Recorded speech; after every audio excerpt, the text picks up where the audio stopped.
Muy buenos días. El escrito de acusación es un documento que se presenta ante un juez o tribunal de la República durante el proceso penal en el cual se le imputan cargos a una persona por la presunta comisión de un delito. Este documento es presentado por la Fiscalía General de la Nación o el Ministerio Público y su objetivo es formalizar la acusación y establecer las pruebas que sustentan la misma. El escrito de acusación, como lo señala el artículo 337 del Código de Procedimiento Penal, deberá contener primero la individualización concreta de quiénes son los acusados, incluyendo todos los datos que sirvan para identificarlos y el domicilio de las citaciones.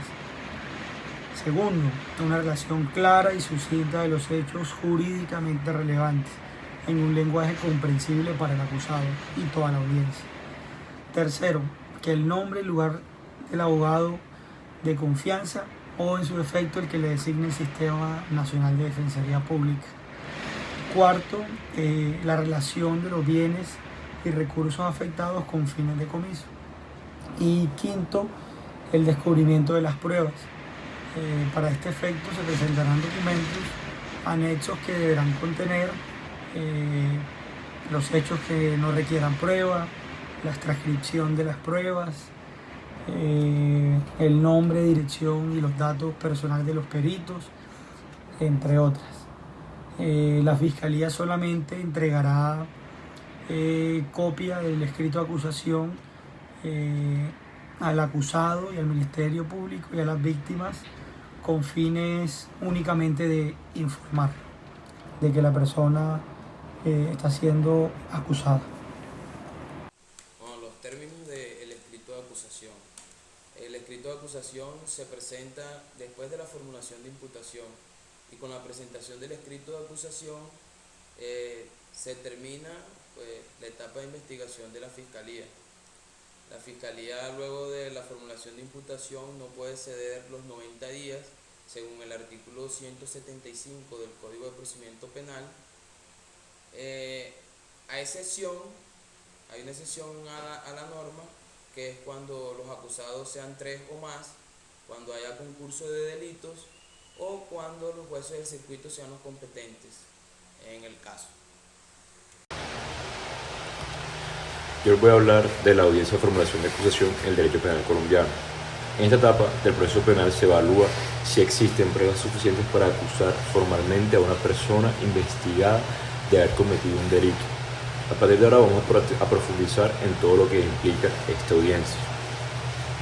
La audiencia de formulación de acusación es una etapa importante dentro del proceso penal colombiano, en la cual el fiscal presenta las pruebas recopiladas durante la investigación preliminar para demostrar que existe suficiente evidencia para acusar formalmente a la persona investigada de haber cometido un delito.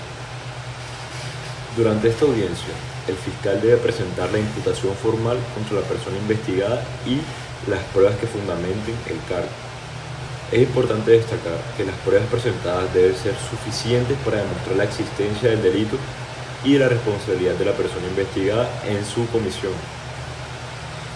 Además de esto, en la audiencia de formulación de acusación, la persona investigada tiene la oportunidad de conocer a fondo las pruebas en su contra y de preparar su defensa, y su abogado puede objetar las pruebas presentadas por el fiscal.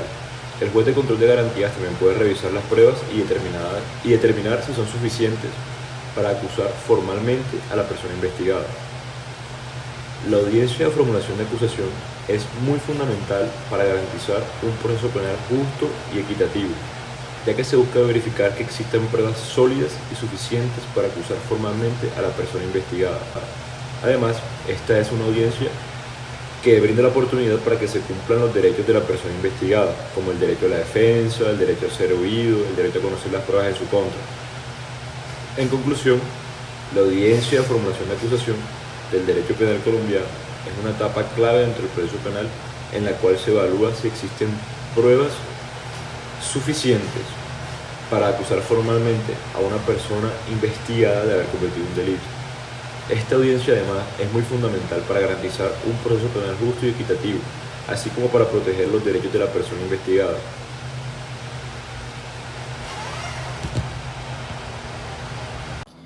El contenido de la formulación de acusación incluye los siguientes elementos: que se identifique al investigado indicando su nombre completo, su número de identificación, fecha de nacimiento y su dirección de residencia. También tiene que ser claro y especificar los delitos que se le imputan al investigado, indicando el tipo penal, la norma violada y las circunstancias de tiempo, modo y lugar en las que se cometió el delito. Tercero, la descripción de los hechos. Se debe describir de manera detallada lo que se le imputa al investigado, indicando cómo el delito se cometió y las circunstancias que rodean el hecho. Por cuarto está el fundamento probatorio, en el cual se deben presentar las pruebas que sustentan dicha acusación, indicando cuáles son los testigos, los peritos y los documentos que se van a presentar más adelante en la etapa del juicio oral, con el objetivo precisamente de demostrar la culpabilidad del investigado. Quinto está la calificación jurídica. Se debe indicar cuál es esa calificación jurídica de los hechos, la tipificación del delito y las penas correspondientes según la norma. Y por quinto está la petición de condena, que es esa solicitud que se le hace al juez para que el investigado pague una condena ejemplar, siempre y cuando se encuentre culpable en la etapa del juicio oral. Siguiendo con el tema, los anexos dentro de la formulación de acusación pueden variar dependiendo del caso en concreto y de las pruebas que se hayan recopilado durante la etapa investigativa. Pero uno de los más comunes encontramos aquellos documentos públicos o privados que se hayan obtenido durante esa etapa investigativa, como registros de cámaras de seguridad, contratos, certificados, entre otros. Otro tipo de anexos son los peritajes, aquellos informes técnicos, científicos o médicos elaborados por los expertos que son designados pues, por la fiscalía o por el defensor, para poder ayudar al juez a entender ciertas cuestiones técnicas y científicas. Otro tipo de anexo están los testimonios, los cuales deben ser bajo la gravedad del juramento y podrán ser presentados dentro de la etapa del juicio oral. También encontramos los dictámenes, son informes elaborados por las entidades públicas como la Fiscalía General, la Policía, el Instituto Nacional de Medicina Legal, que hayan participado dentro de esta etapa de investigación del caso. Y también se encuentran otros documentos en los cuales se puede incluir como pruebas de fotografía, videos o grabaciones que dan pues muestra de la posible conducta punible por parte del investigador.